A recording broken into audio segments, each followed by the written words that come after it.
So what we've got here is my first success in making a gluten-free loaf of bread. Now, I had used the wrong the wrong flour before. This time we've got gluten-free bread flour. This has a number of additives to it, like potato starch and xanthan gum. So really, at least this recipe I used from the King Arthur site, the only other odd ingredient I needed was white vinegar, and I had that.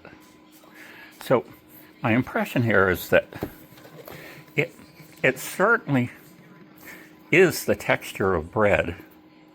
It's a little bit dense, but the flavor is kind of, you might say bland or neutral. In other words, I'm not tasting this and saying, oh, this tastes like, something off.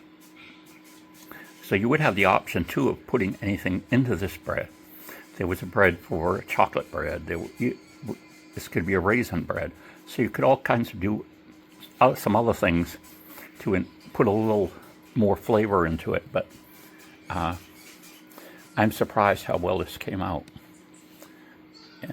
compared to the first one I did that was bad. Now,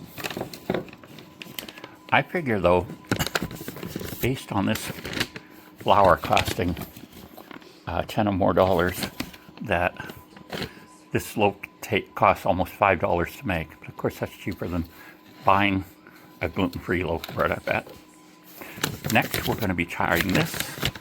Is Anthony's Sweet White Rice, gluten-free, non-GMO. This is just rice flour. There's no other additives in it. So actually, we're going to add xanthan gum, potato starch, and even